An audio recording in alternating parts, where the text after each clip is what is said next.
सबसे पहले इंटरमीडिएट के तुलबा के लिए बड़ी खबर यह है कि Punjab curriculum and text book board ने स्मार्ट निसाब के निफाज की मंजूरी दे दी है। बोर्ड ऑफ गवर्नर्स के इजलास में स्मार्ट सिलेबस की मंजूरी दे दी गई, जबकि तालीमी बोर्ड ने नए स्मार्ट सिलेबस के मुताबिक इम्तिहानात लेने के पाबंद होंगे। इंटरमीडिएट के स्मार्ट सिलेबस के दस्तावेज वेबसाइट पर जारी कर दी गई। कोरोना के बाद इंटरमीडिएट के स्मार्ट सिलेबस में 40% तक कमी की गई है। अच्छी खबर है इंटरमीडिएट के तलबा के लिए, और ये खबर ये है कि Punjab curriculum and text book board ने स्मार्ट निसाब के नफाज की मंजूरी दे दी है। इसका इत्तला कब से होगा, जानते हैं अकमल सुमरो से। अकमल सुमरो, आगाह कीजिए। लाहौर समेत सूबे भर के सरकारी और प्राइवेट कॉलेजों में ज़ेर तालीम लाखों तलबा जिन्होंने बोर्ड के तहत इंटरमीडिएट के इम्तिहानात में शिरकत करनी है, वो परेशानी का शिकार थे कि वो किस सिलेबस के तहत इम्तिहानात की तैयारी करें। अब इस हवाले से बाज़ाब्ता तौर पर Punjab curriculum and text book board की जानिब से स्मार्ट सिलेबस की हतमी मंजूरी दे दी गई है। ये स्मार्ट सिलेबस इब्तदाई तौर पर महकमा हायर एजुकेशन को अरसाल किया गया था, और महकमा हायर एजुकेशन की मशावरत के बाद Punjab curriculum and text book board के बोर्ड ऑफ गवर्नर्स के इजलास में इस स्मार्ट सिलेबस की मंजूरी दी गई है, और तमाम तालीमी बोर्ड्स को हिदायत जारी की गई हैं कि इंटरमीडिएट का इम्तिहान नए स्मार्ट सिलेबस के तहत मुनक्किद किया जाएगा, और इसी स्मार्ट सिलेबस से जो है वो सवालात आएंगे। इस हवाले से मैं ये भी बता दूं कि स्मार्ट सिलेबस जो है वो मजमूई तौर पर इसमें जो ओवरऑल सिलेबस है उसमें 40% तक कमी करके स्मार्ट सिलेबस को तैयार किया गया है। और जो Punjab curriculum and text book board की जानिब से मरासला जारी किया गया, और उसमें यह वाज़ेह तौर पर कहा गया है कि कोरोना की सूरत हाल के बाइस तालीमी क्लासेस मुअत्तल होने की वजह से सिलेबस को स्मार्ट किया गया, और इससे यकीनन तलबा को जो है वो फ़ायदा होगा। जी अकमल सुमरो, बहुत शुक्रिया। ठोकर न्याज बेग पर बाबे लाहौर अंधेरे में दबोने पर वज़ीर आला बरहम हो गए। प्रोजेक्ट डायरेक्टर एलडीए से जवाब तलब कर लिया, जबकि डिप्टी डायरेक्टर को मुअत्तल कर दिया गया है। प्रोजेक्ट डायरेक्टर इकरार कुरैशी से जवाब तलब कर लिया गया है। Deputy director engineering Shabbir Hussain को मुअत्तल कर दिया गया है। शबीर हुसैन को फौरी तौर पर एडमिनिस्ट्रेशन रिपोर्ट करने का हुक्म भी दिया गया है। ऐवान वज़ीर आला की हिदायत पर डीजी एलडीए ने एक्शन लिया। Director administration LDA Nawaz Gondal ने नोटिफिकेशन जारी कर दिया है। गुज़िश्ता रात बाबे लाहौर लाइटिंग इंतजाम के बावजूद अंधेरे में डूबा रहा। दुर नयाब हमारे साथ मौजूद है, उनसे जानेंगे। दुर नयाब, बताइएगा।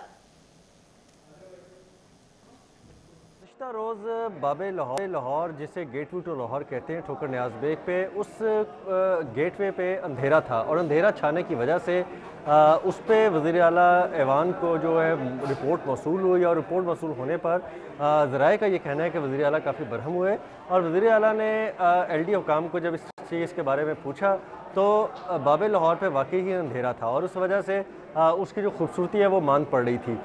इस हवाले से ऐवान वज़ीर आला के हुक्म पर अब project director gateway to Lahore Iqrar Qureshi से जवाब तलब किया गया है, और जबकि deputy director engineering Shabbir Hussain जो उस प्रोजेक्ट के ज़िम्मेदार थे लाइटनिंग के, ब्यूटिफिकेशन के और इंफ्रास्ट्रक्चर के, उनको फौरी तौर पर मुअत्तल कर दिया गया और एडमिनिस्ट्रेशन रिपोर्ट करने का हुक्म दिया गया है। इस हवाले से शोकाज़ में वाज़िह तौर पर कहा गया है कि ये बताया जाए 2 रोज़ के अंदर अंदर कि अपनी जिम्मेदारी क्यों नहीं अंजाम दी, और हाल ही में करोड़ों रुपए लगा के जिस प्रोजेक्ट का वज़ीर आला ने इफ्तिताह किया उसको अंधेरे में क्यों डुबोया गया, इतना खूबसूरत इंफ्रास्ट्रक्चर था उसकी केयर क्यों नहीं की गई, और रात को अगर लाहौर शहर की खूबसूरती में इस इंफ्रास्ट्रक्चर से इजाफा होता था तो उस पर नाअहली और जो है नाक़िस इंतजाम क्यों गए, इस पर शोकाज़ तहरीरी तौर पर जवाब मांगा गया है। इस हवाले से बाकायदा DG LDA ने हुक्म दिया, और उस पर डायरेक्टर एडमिनिस्ट्रेशन नवाज गोंदल ने नोटिफिकेशन जारी कर दिया। शुक्रिया दुर नयाब। और अब बात कोरोना वायरस की। कोरोना के कार्यवार जारी हैं, मजीद 14 जाने गई। शहर में 293 नए शिकार हो चुके हैं। 73 लोग वेंटिलेटर्स पर चले गए। एलडीए के मजीद 2 अफसर, 7 पुलिस एहलकार भी वायरस में मुब्तला हो चुके हैं। मजीद 14 जाने निकल चुका है कोरोना वायरस, जो कि शहर भर में फैलता चला जा रहा है। शहर में 293 नए शिकार, 73 लोग वेंटिलेटर पर जा चुके हैं। एलडीए के मजीद 2 अफसर, 7 पुलिस एहलकार भी इस वायरस में मुब्तला हो चुके हैं। ये केसेस हैं जो कि बढ़ते चले जा रहे हैं। कोरोना वायरस के पेश नज़र SOPs की खिलाफवर्जी भी शहर भर में जारी है। मजीद 14 जाने निकल चुका है कोरोना वायरस, और शहर में 293 नए शिकार हो चुके हैं। 73 लोग हैं जो कि वेंटिलेटर पर चले गए। LDA के मजीद 2 अफसर और 7 पुलिस एहलकार भी वायरस में मुब्तला हो चुके हैं। कोरोना की सूरत हाल है जो कि दिन ब दिन बिगड़ती जा रही है। SOPs पर अमल दरामद नहीं किया जा रहा। स्मार्ट लॉकडाउन तो नाफिज किया गया है शहर के मुख्तलिफ इलाकों में, लेकिन उस पर सही तरीके से अमल दरामद को यकीनी नहीं बनाया जा रहा। ज़िले इंतज़ामिया की जानिब से 73 लोग इस वक्त वेंटिलेटर्स पर चले गए हैं और LDA के मजीद 2 अफसर हैं जो कि कोरोना वायरस का शिकार हो गए हैं, जबकि 7 पुलिस एहलकार भी वायरस में मुब्तला हो गए।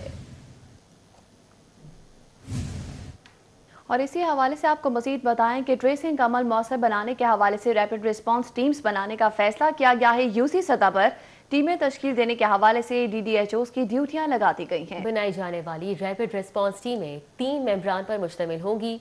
UC सतह पर सामने आने वाले केसेस का इंचार्ज इन्वेस्टिगेशन ऑफिसर होगा। इन्वेस्टिगेशन ऑफिसर मोबाइल ऐप के जरिए जियो टैगिंग का पाबंद भी होगा। उस्मान अलीम हमारे साथ मौजूद हैं, उनसे जानेंगे। बताएगा उस्मान अलीम रिस्पांस टीमों के हवाले से।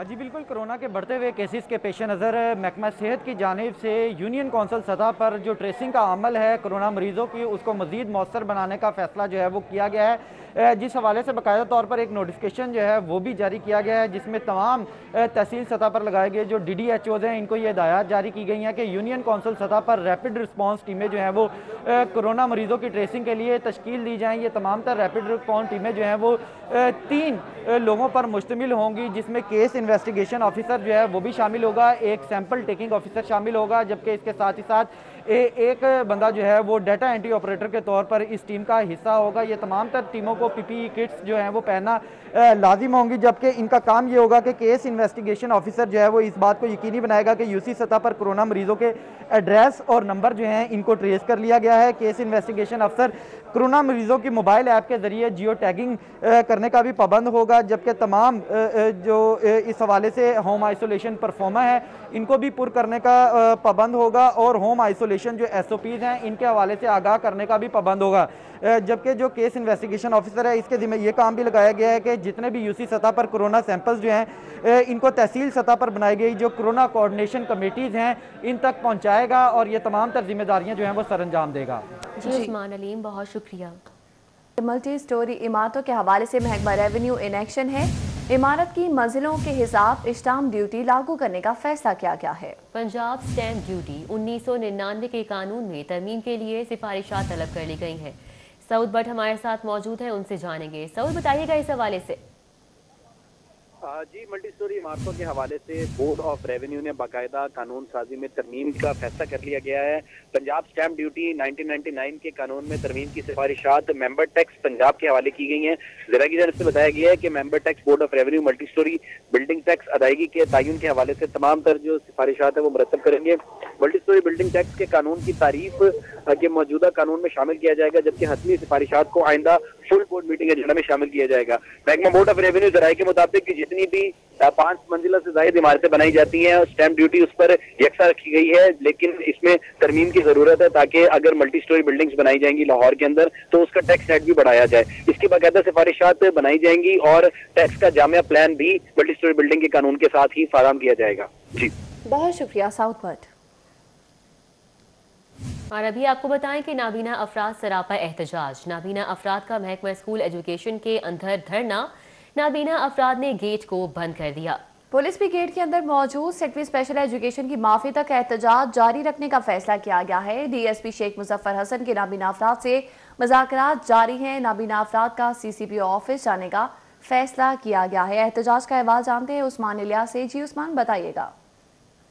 बिल्कुल, मैं इस वक्त garden town special education department में मौजूद हूँ, जहाँ पर नबीना अफराद एक बार फिर से जो हैं सरापा एहतजाज है, और उनकी जानिब से ये कहा जा रहा है कि वो आज सुबह अपने एक मुतालबे के लिए यहाँ पर आए थे, जहाँ पर इनकी जानिब से ये कहा जा रहा है कि मुतलका हुकाम की जानिब से इनको तशद्दुद का निशाना बनाया गया और ना कि इनकी बात सुनी गई। तो तफसीलात इनसे जानते हैं। जी बताइएगा क्या मामला हुआ है और आइंदा का लाहे अमल क्या होगा? हम सर पुरअमन तरीके से यहाँ पर एहतजाज के लिए आए थे। हमने बाकायदा सेक्रेटरी साहब से हमारी बात हुई, DG साहब से बात हुई, लेकिन हमारी उनके साथ एहतजाज किस चीज़ पे कर रहे हैं? एहतजाज हमारे इनके साथ कुछ रिक्रूटमेंट के इशूज़ हैं, कुछ हमारी सीट वैकेंट हैं जो कि ये डिपार्टमेंट एडवर्टाइज़ नहीं कर रहा, जिसकी वजह से हमने DG साहब से भी कहा था कुछ प्रमोशंस हैं हमारी रुकी हुई हैं, जिसकी बेस पर हमने DG साहब से सेक्रेटरी साहब से पूरा 1 साल हो गया हम इसे नेगोशिएशन कर रहे हैं, लेकिन कोई भी खातर खा जो हमें रिस्पॉन्ड नहीं मिल रहा था। और आज भी जो है वो DG साहब और सेक्रेटरी में मिले हैं, लेकिन उन्होंने खातिर खा कोई रिस्पॉन्ड नहीं किया, जिसकी बेस पर हम लोगों ने सुबह से जो है वो यहाँ पर गेट बंद किए थे, यहाँ बैठे हुए थे हम लोग।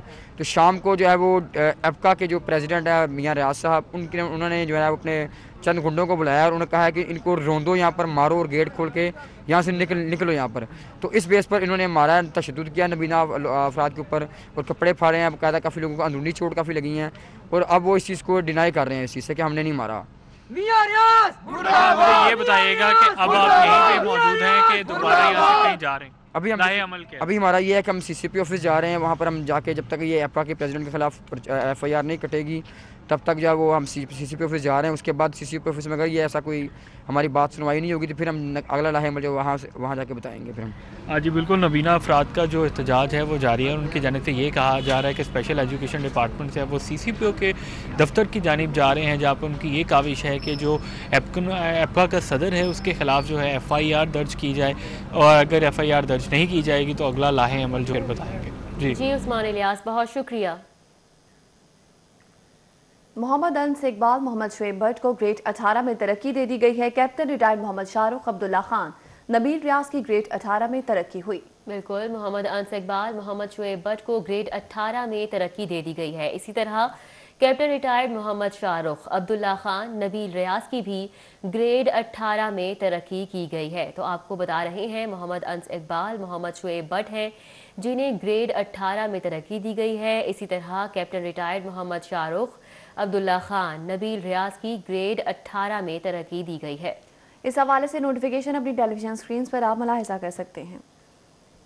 महंगाई के तूफान से इलेक्ट्रॉनिक्स मार्केट्स भी महफूज न रह सकी। एक साल के दौरान इलेक्ट्रॉनिक्स मसनूआत की कीमतों में 60 से 70% तक का इजाफा हुआ है। मुतवस्सित तबके के लिए बेटी का जहेज बनाना भी मुश्किल हो चुका है। शहर में महंगाई के तूफान से इलेक्ट्रॉनिक्स मार्केट भी बुरी तरह से मुतासर हुई हैं। इलेक्ट्रॉनिक मसनूआत की कीमतों में 60 से 70% इजाफा हो गया, जिससे गरीब और मुतवस्सित तबके के लिए बेटी ब्याहना और भी मुश्किल हो गया। महंगाई के सुनामी ने शहर की इलेक्ट्रॉनिक्स मार्केट्स को भी अपनी जद में ले लिया। एक साल के दौरान इलेक्ट्रॉनिक्स मसनूआत की कीमतों में होशुबा इजाफा हो गया।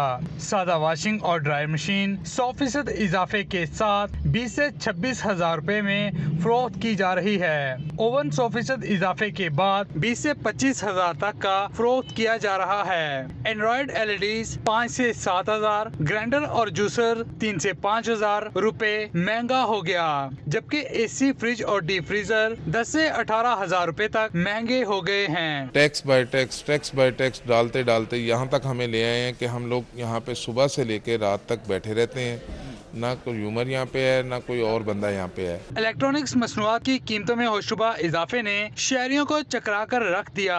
बेटियों के जहेज का सामान खरीदने आए वालिदैन शदीद परेशान नजर आए। जो आम गरीब आदमी बेचारा कोई अपनी बेटी को जहेज में को 2-4 चीज़ें देता था, वो अब उसकी वो भी पावर में नहीं रहा। गोल्ड है वो वैसे उसकी आउट ऑफ रेंज हो गया। बच्ची के लिए कुछ लेना हो तो इधर आते हैं तो पहले पता चलता है ये 18,000 की चीज़ है, दोबारा आते हैं तो 22,000 की है या 25,000 की है।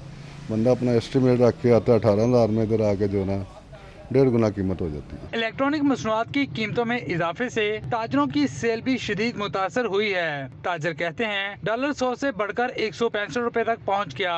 ड्यूटीज और टैक्सेस में बेतहाशा इजाफे ने कारोबार को शदीद नुकसान पहुंचाया है। ताजरान और सार्फिन ने वफाकी हुकूमत से मुतालबा किया है कि इलेक्ट्रॉनिक मसनूआत की कीमतों में कमी के लिए रेगुलेटरी ड्यूटीज और टैक्सेस की शरह में कमी की जाए, ताकि मुतवस्सित तबका अपनी बेटी के जहेज के लिए इलेक्ट्रॉनिक मसनूआत बआसानी खरीद सके। कैमरामैन मोहम्मद एहसन के साथ शहजाद खान अब्दाली, सिटी 42। अभी आपको बताएं कि मरकजी रहनुमा मुस्लिम लीग काफ चौधरी मोनस इलाही की जानिब से ट्वीट किया गया। लिखते हैं कि गुजरांवाला से जहलम, सियालकोट से शेखुपुरा तक अमराज़ दिल का वाहिद हस्पताल, अवाम के वाहिद हस्पताल से नून लीग के इंतकाम की तारीख दोहराई जा रही है। उनकी जानिब से अपने ट्वीट में ये लिखा गया है। ट्वीट में उन्होंने ये भी लिखा है कि वज़ीराबाद इंस्टीट्यूट ऑफ कार्डियोलॉजी 6 माह से फंड से महरूम क्यों है। अपडेट करें आपको कि ट्वीट किया गया है मरकजी रहनुमा मुस्लिम लीग नून चौधरी मोनस इलाही की जानिब से। ट्वीट में उन्होंने लिखा है कि गुजरांवाला से जेहलम, सियालकोट से शेखुपुरा तक अमराज़ दिल का वाहिद हस्पताल, अवाम के वाहिद हस्पताल से नून लीग के इंतकाम की तारीख आखिर क्यों दोहराई जा रही है। वजीराबाद इंस्टीट्यूट ऑफ कार्डियोलॉजी 6 माह से फंड से महरूम है और ऐसा क्यों है, उनकी जानिब से अपने ट्वीट में ये इस्तफसार किया गया है। ये बागों के शहर में गंदगी के अंबार लगे हैं। सूबाई वजीर कानून पंजाब राजा बशारत शहर की सफाई से लाइल्म निकले। शहर में कूड़ा करकट और सफाई का किसी कंपनी को कॉन्ट्रैक्ट नहीं दिया गया। राजा बशारत ने स्पीकर पंजाब असेंबली को बताया कि कंपनी को कॉन्ट्रैक्ट दे दिया गया है। कूड़ा करकट बहुत बड़ा इशू है। चौधरी परवेज इलाही की जानिब से ये भी कहा गया है, जबकि राजा बशारत ने कहा कि नई कंपनी को कॉन्ट्रैक्ट दे दिया गया है। ये कोई वो सिस्टम सारा खराब हो गया है। वो टर्किश कंपनी सुना है वो छोड़ के चली गई है और हर जगह लाहौर में गांधी गंद है। रोज अखबारों में टीवी पे चल रहा है। जी सर, अब जो पुरानी कंपनी थी उसका कॉन्ट्रैक्ट खत्म हो गया था, नई कंपनी को कॉन्ट्रैक्ट दे दिया गया है और इंशाअल्लाह ताला सर 2-3 दिन में सूरत-हाल नॉर्मल हो। राउद इरशाद हमारे साथ मौजूद हैं, उनसे जानेंगे। राउद इरशाद बताइएगा, सूबाई वजीर कानून पंजाब राजा बशारत है, शहर की सफाई से ही लाइल्म है?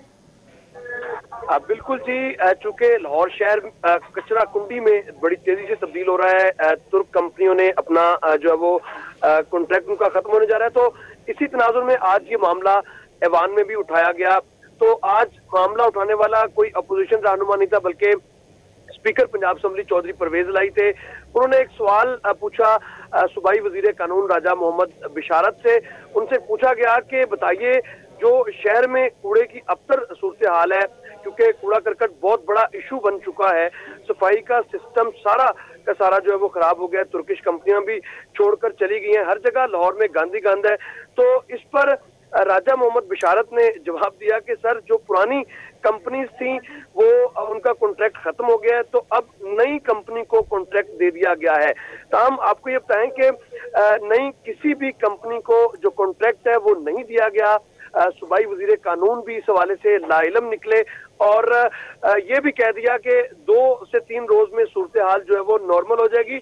अलबत्ता स्पीकर पंजाब असेंबली को ये कहा गया कि आपकी जो ऑब्जर्वेशन है बिल्कुल दुरुस्त है, इस पर काम किया जा रहा है। तो जो कॉन्ट्रैक्ट है नया वो तो दिया ही नहीं गया। अलबत्ता लाहौर वेस्ट मैनेजमेंट कंपनी ने तुर्क कॉन्ट्रैक्टर्स की जो मशीनरी थी वो जो है वो उसको टेक ओवर किया है और अब जो सूरत हाल है वो बिल्कुल इस तरह की है कि किसी भी नई कंपनी ने फिलहाल तो ना तो कोई टेंडरिंग का अमल शुरू किया गया और ना ही किसी कंपनी को जो है वो बुलाया गया। ताम इस हवाले से सूबाई वजीर कानून बिल्कुल लाइलम थे कि शहर का सूबाई वजीर कानून बिल्कुल लाइलम थे। बहुत शुक्रिया, राउद इरशाद हमारे साथ मौजूद थे। इसके साथ ही न्यूज़ स्टूडियो से अब तक के लिए